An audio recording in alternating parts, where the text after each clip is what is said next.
Хәерле кич. Бүгенге тапшыруына 135 елга үткәннәргә чигенеп башлыйк әле. 1887 елның 15 сентябрендә Тамбов губернасының Таракан, төгәлрәк әйтсәк Тараканова Белозерка авылында крестьян гаиләсендә ир бала дөньяга аваз сала. Исемен Кәрим дип кушалар. Тамбов губернасы сокланмаса да, Пенза өлкәсенең Спас районында Белозерка дигән авыл бүгендә бар. Һәм шул авылның Кәрим атлы егетен без бүгендә зурлап искә алабыз. Быел бийик драматург, актер, режиссер тәэсирнең атказанган артисты Татар театрына нигез салучы күренекле шәхесләребезнең берсе Кәрим Тинчуринның тууына 135 ел тула. Татарстан бу истәлекле датаны ничек каршы ала? Театрлар ничек билгеләп үтә һәм Кәрим Тинчуринның мирасы бүгенге безгә йогынты ясарлыкмы? Шул хакта фикер алышабыз.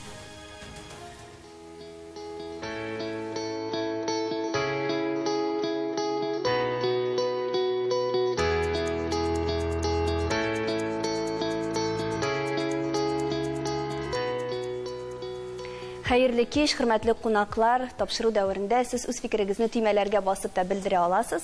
Зәңгәр ул килешү, кызыл килешмә билгесе. Кадерле дуслар, Кәрим Тинчурин исеме белән бәйле, аны инде мәңгеләштерүче объектлар дип әйтик, алар җитәрлек. Театр исеме иң беренче чиратта, парклар, урамнар һәм башкалар. Менә бу юбилей белән бәйле рәвештә тагын нинди өстәмәләр каралган һәм юбилей чаралары бармы бу елна? Кәрим Тинчуринның 135 ел юбилейын инде без теге елдан ук башладык әзерләнүләрне. Бер ел алдан без төрле чаралар уздырып киләбез. Безнең инде музейда очрашулар булды, Рабит Батулла белән очрашулар, язучылар белән очрашулар. Аннан соң тора-бара безнең шул квестлар Кәрим Тинчуринга багышланган һәм менә 15 көнне без Архангел зиратында аның күмелгән теге бөтенесе бергә күмгәннәр бит инде аны, аларны. Менә шул зиратка барып, аңа чәчәкләр куябыз. Һәм хәзердән инде безнең Кәрим Тинчуринның үзенең бакчасы бар, анда бюст бар. Шунда барып та чәчәкләр куячакбыз. Һәм үзебезнең театрыбызда Кәрим Тинчуринның шәҗәрәсен, семьясының шәҗәрәсен тәкъдим итү булачак. Һәм үзебезнең оркестрыбыз Салих Сәйдәшев белән бергә язган аларның әсәрләрен уйнаячаклар. Төрле очрашулар булачак инде ул көнне. Бу очрашулар һәм чаралар сезнең театр тирәсендә генә. Безнең театрда һәм Кәрим Тинчуринга ничектер багышланган дип әйтим урыннарда. Хәзер бит инде Кәрим Тинчурин исеме белән аталган парк бар хәзер. Аның бюсты бар. Менә ул бюст булганчы әле бер җирдә дә булмаган аның бюсты. Токта да булмаган дип әйтерлек. Безнең башта аны куйдык үзебезнең файга. Икенче бюстны куйдык инде шушы бакчага. Әле безнең менә иртәгә 8 көнне Горький паркында шундый бер чара булачак, аңа багышланган. Аннан соң 12 көнне инде безнең шушы Кәрим Тинчурин паркында да булачак.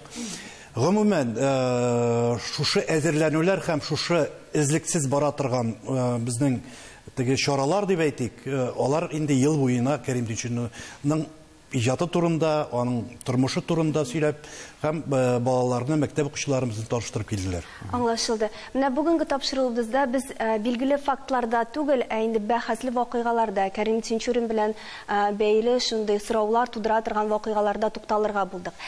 Без бөтенебездә беләбез, Кәрим Тинчурин инде танылган режиссер, драматург, актер, күбесе аның публицист, язучы, укытучы икәнен белми. Менә бу яклары өйрәнеләме, Өлфәт абый? Менә бу яклары кешегә танышмы? Чынлап та Кәрим Тинчурин исеме, мин уйлыйм, үзен татар санаган һәр кешегә яхшы таныш. Һәм чынлап та без бүген аның юбилее алдыннан аны театр белән генә түгел, аның киң кырлы эшчәнлеген дә искә алабыз. Шулай була бит, табигать тарафыннан әнә шулай сәләт кешегә йөп бирелгән дип әйтәбез. Ул чынлап та беренче чиратта артист. Менә театр артистлары да яхшы беләләр. Инде октябрь инкыйлабына кадәр инде аның ялтмасам 30-га якын спектакльдә уйнап, алар арасында төп рольләр белән бергә эпизодик рольләрдә булган билгеле артист буларак үзбәк тәхәллүсе белән йөргән бит инде ул танылу алган. Моннан тыш без аны әйбәт прозаик буларак беләбез. Менә тамашачылар игътибарына гына җәлеп итә алам. Мисал өчен аның Мәрҗәннәр дип аталган циклына кергән әсәрләреннән берсе 33 көн дигән әсәренә нигезле рәвештә Кәрим Тинчурин театры соңгы әсәр дигән спектакльне безгә тамашачыларга тәкъдим итте. Бу әсәрләр турында әйткән вакытта, аны менә публицистикага кагылышлы хезмәтләрен дип әйтик инде, хикәяләрен берәҗәдән алып укырга буламы бүгенге көндә? Ул җыентыклар бармы, өйрәнелгәнме? Чынлап та Тинчурин иҗаты бай төрле булган кебек, аны өйрәнү дә нигездә шактый уңышлы. Бүгенге көндә дә Тинчурин әсәрләрен укучыларга тәкъдим итү дәвам итә. Менә бу өлкәдә, мисал өчен аерым алганда, Рабит Батулла исемен зурлап искә алырга телим. Менә минем кулда Тинчурин буенча чыгарылган соңгы хезмәтләрнең берсе бу шәхсләребез тирәсендә чыккан Кәрим Тинчурин китабы. Аны Ирек Хадиев һәм Рабит Батулла чыгарды. Һәм монда инде аның аз билгеле булган әсәрләре, хезмәтләре, нәкъ менә сез әйткән публицистикасыннан үрнәкләр, хикәяләреннән үрнәкләр һәм аның турында кайда басылып чыккан хезмәтләр, әсәрләр бар, аларның тулы библиографиясе китерелә. Рәхмәт. Туфан, бүгенге көндә менә режиссер буларак Кәрим Тинчуринның кайсы әсәрен яңадан бүгенге көнгә аваздаш дип сәхнәгә чыгарыр идегез? Шәхсән сез аның репертуарыннан дип әйтик. Без 15 сентябрьдә инде кичке тамаша безнең була, спектакль Хан кызы турандык, аны Сардар Тагировский куя инде. Минемчә, теге ул актуаль, бик актуаль әсәр хәзерге вакытта. Ләкин ул аның әсәре түгел, тәрҗемә генә бит. Ул тәрҗемә генә әйтеп булмый, чөнки Гоци аны язды, әмма Кәрим Тинчурин аны үзгәртте. Үзенең труппа өчен инде, әмма нигездә карасак инде шул Гоци да татар әкиятләрен алып урта гасырларда инде аны икенче төрле язып инде үзен әсәрен дип чыгарды. Аның өлеше күп кергән дип әйтә алабыз. Аның өлеше күп кергән, әмма аның чыганаклары, Гоцинең чыганаклары инде татар ханлыгыннан килгән. Шуңа күрә аны тулайым Гоциныкы дип тә әйтеп булмый. Зөфәр абый, сезгә сорау биргәнчә, менә безнең әйдәп баручы театрларыбыз үз премьераларын нәкъ менә Кәрим Тинчуринның пьесаларынан башлап җибәрә.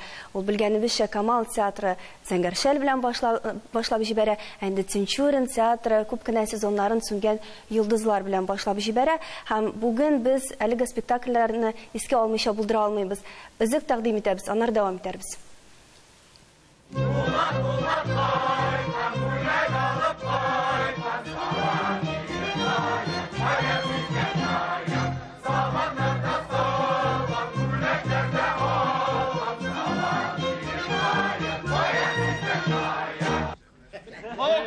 Малай жігіт екенсің.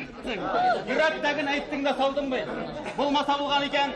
Кеткенде мені де өзің білен алып кетерсің әлі. Мен де шахтер болам. Болды шілештік. Зәңгәршәл, менә юбилей елында Кәрим Тинчуринның нинди мирасы, нинди казанышларын без ассызыклый алабыз? Розалия ханым, сезгә бирсәк дөресрәк булыр бу сорауны. Нинди мирасы белән таныштырыр идегез тагын? Белмәгән дигән яклардан.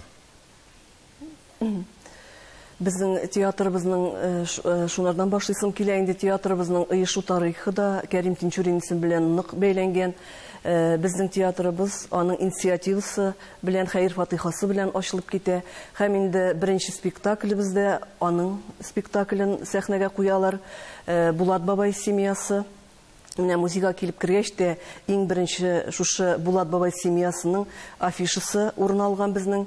Һәм инде 1988 ел театрыбыз өчен бик зур вакыйга була. Без икеләтә зур вакыйга биналы да булабыз һәм шушы биек шәхеснең исеменә лаек булабыз.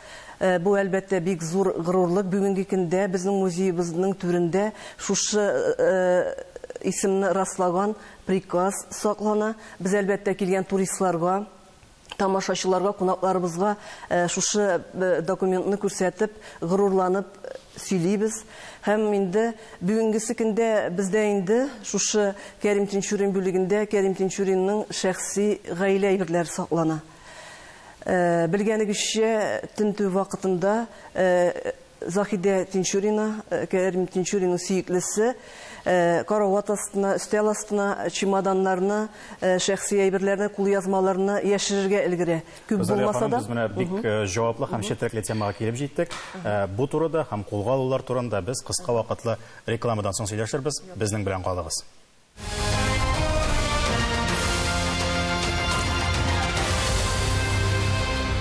Турыдан туры эфирда таяну нуктасы тапшыруы без дәвам итәбез. Мираслар турында сөйләшә башлаган идек. Бу мирасларны музейга кем тапшырды, Розалия ханым? Менә кулга алынганнан соң тиз генә әйтәм инде, кулга алынганнан соң Захиде ханым өчен бик авыр көннәр башлана.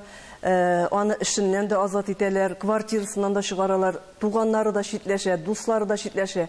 Ул инде бик нык авырлыклар кичерә. Шулай булса да шушы саклап калган кадәр байлыкны үзе белән йөртә, саклый һәм бүгенге көнгә кадәр китереп җиткерә. Һәм шунысын да әйтергә кирәк, Захида ханым гел Кәрим Тинчуринның исемен агарту өстендә эшли, ул гел язып тора. Хатларны да бөтенсен ул һәр вакытта уланырга ышана һәм менә бүгенге көнгә кадәр китереп җиткерә икән. Ул инде батыр, иң көчле хатын-кыз дибез Захида ханымны. Шуны да әйтеп әйтәсем килә, июнь аенда аның юбилейы, 125 ел тулды тууына. Без театрыбызда аны зурлап искә алдык, каберенә бардык, чәчәкләр салдык, истәлекләр яңарттык. Рухы шат булсын. Алай гына да түгел, ул һәр вакыт Кәрим Тинчуринның хатыны булуы белән горурланды. Һәм әйтеп үтәсе килә, менә инде театрга ул Кәрим Тинчурин исемен бирүен тели, ул хәбәрне ишетә, ул бик озаклап елый һәм васиятнамә итеп барлык булган байлыкны Кәрим Тинчурин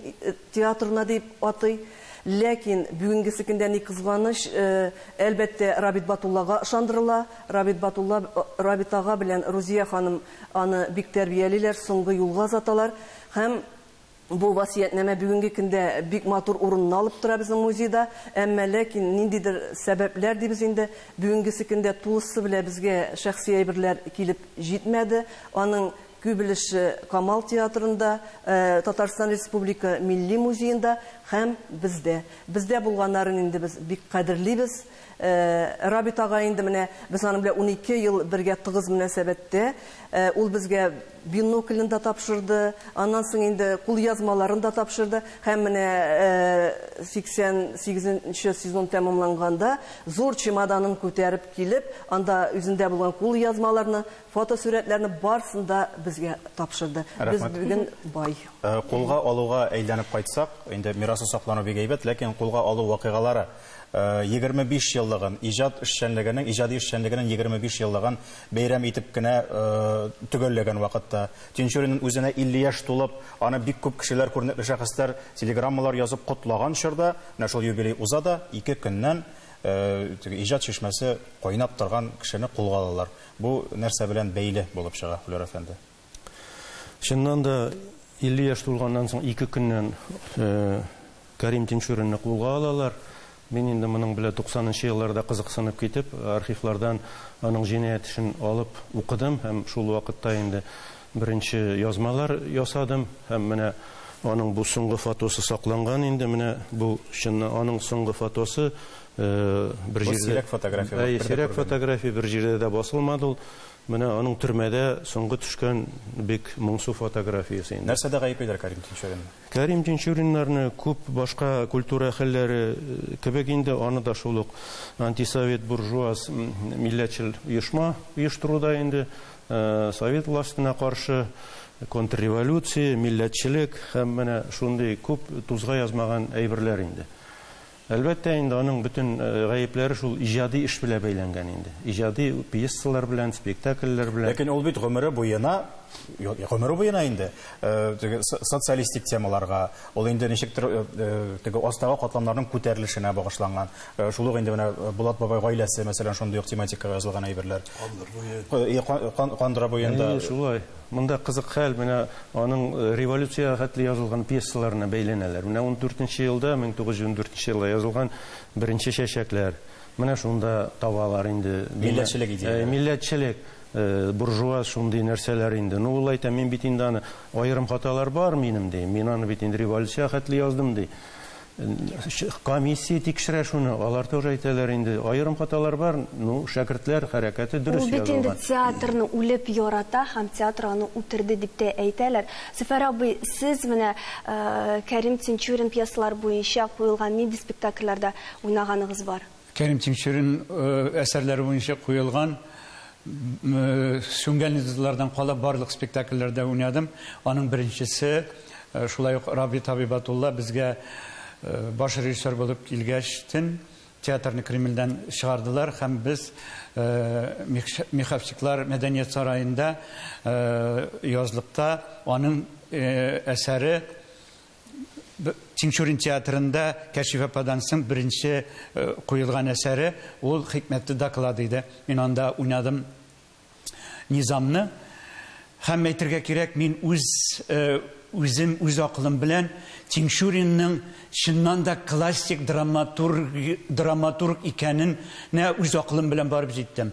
Ни өчен? Чөнки шул заманда, шул кагаз заманы, справкалар заманы, сүз заманында нәкъ менә Тинчурин язган хикмәтле доклад нәкъ менә бүгенге көн турында язган кебек иде. Хәзерге көнгә дә туры килә. Хәзерге көнгә һәм бүген куйсам бүгенгә дә бара. Чөнки аны театрыбыз икенче тапкыр Рәшит Загидуллин тарафыннан да сәхнәләштерде. Шуны әйтәсем килә, Тинчурин аганың театрны, безнең театрны башлап оештыруда гына түгел, безнең театрның нигезен салучы гына түгел, ә менә безнең театрның юнәлешен, кыйбласын барлауга зур өлеш керткән драматург шәхес дип әйтәсем килә минем. Менә бу нуктада сез Сүнгән йолдызларында искә алдыгыз, әдәгез үзеп карап алыйк, аннары дәвам итәрбез.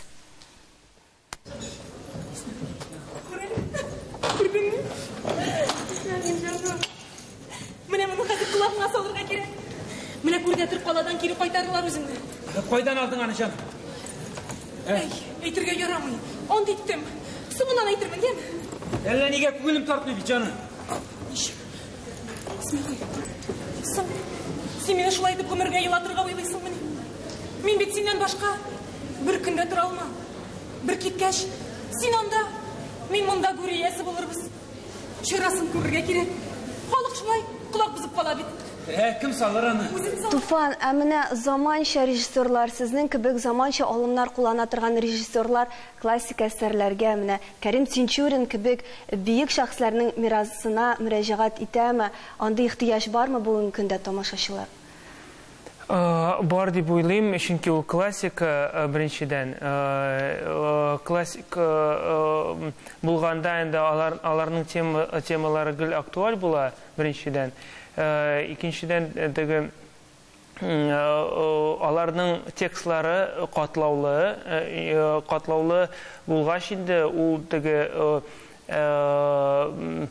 һәр тамашачыга хәзерге вакытта инде килеп тә җитми инде аңлап бетермәскә аңлап бетермәскә дә мөмкин инде.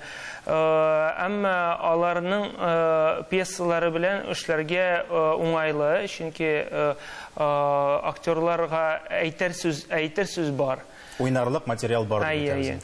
Әлфәт абый, монда бер сорау туа. Аеруча 20-нче елларда Кәрим Тинчурин бик кирәкле шәхес булып күзаллана минем өчен. Чөнки ул Ташкентта да, Әстерханда да, Оренбургта, Самарада, Казанны әйтеп та торыйм инде, театрларны башлап җибәргән кеше, бөтен Идел буенча йөргән кеше. Ни өчен шул дәрәҗәдә зур ихтыяҗ туале театр барлыкка килгән чорда? Күрәсең, монда беренче сәбәп үзара килеп кушылган дип уйлыйм мин. Бердән инде менә яңгырап китте, Кәрим Тинчурин октябрь инкыйлабларына кадәр үк язылган 7-8 әсәренең һәм аларның заманчалыгы, ягъни аларда инде үз чоры өчен түгел, бүгенге өчен кызыклы булган фикер урын алган. Икенчесе, Кәрим Тинчурин октябрь инкыйлабын нигездә ул халыкның бәхетле тормыш алып килә дип ышанган, яклап чыккан, һәм инде ул граждана сугышы вакытында ук Самарада, Оренбургта татар труппасы белән театрлар оештырып, спектакльләр куеп йөри. Аның фикерләренә ихтыяҗ була ул вакытта. Ихтыяҗ була. Һәм игътибар итегез, менә Туфан фикерен дәвам итеп, аның куйган әсәрләре ул чын мәгънәсендә драматург буларак та үз мәктәбен оештырган шәхес.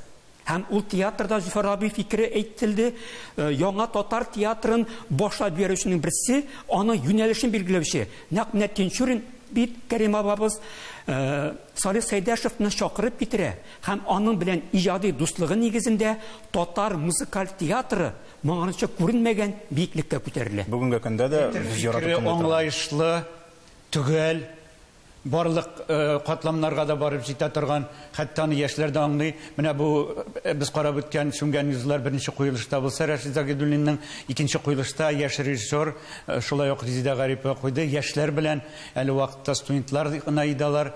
Сүнгән йөзләр бүген дә рәхәтләнеп карыйлар, укучылар да бик шаулап гөрләп бара ул спектакль. Флёр әфәнде 55-нче елда реабилитацияләнә Кәрим Тинчурин, ләкин ул репрессия заманына кайтсак инде, күп кеше тулысынча алай ук агартылып бетми дип әйтсәк тә була. Аны йомшарталар, ул халык дошманы булмаска мөмкин, ләкин бер төрле вредитель булып калырга мөмкин. Тулысынча исеме кайтарылды дип әйтә алабызмы Кәрим Тинчуринга? Әлбәттә кайтарылды. Кәрим Тинчуринның исеме шунда шул ук елны тулысынча кайтарылды. Сез дөрес әйтәсегез, инде репрессиялардан аклау ул берничә волна булды инде. Менә башта 39-нчы, 40-нчы елларны әзрәк ниттеләр, киметтеләр, инде туктаттылар. Аннан менә Хрущев инде алып барды. Иң мөһиме, Тинчурин үз гаебен тарыймы ул вакытта?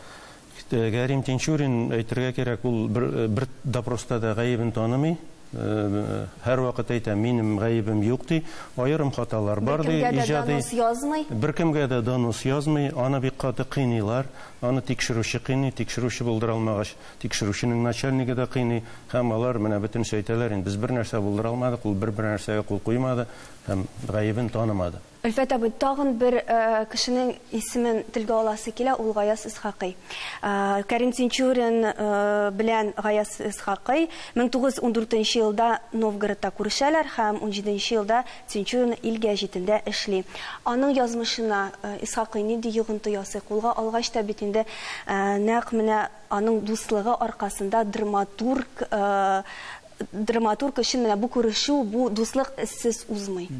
Чынлап та, сез биргән сорауда ике мәсьәлә ачык күренә. Берсе, Кәрим Тинчуринга шул чорның инде танылган язучысы, бүген без зур классик дип искә ала торган Исхакыйның әдәби йогынтысы, ягъни аларның дуслыгы ул, чын мәгънәсендә аның драматург буларак, язучы буларак үсүенә юл ачса. Икенче яктан, менә Флёр абый әйтеп киткән 37 елдагы аны гаепләүгә сылтама булган сәбәпләр арасында нәкъ менә Гаяз Исхакый белән хат алышуы, аннан журналлар килеп торуы һәм Исхакый иҗатын белүе, гәрчә ул аларны реаль тормышта каяда булса биреп театрларга куйдыру мәсьәләсе куймаса да, ләкин аларның хат алышуы, аларның танышлыгы Исхакыйның ул вакытта читлегә киткәнгә күрә халыкма дип аталуы нәкъ шул җитди сәбәпкә китерә. Зур рәхмәт.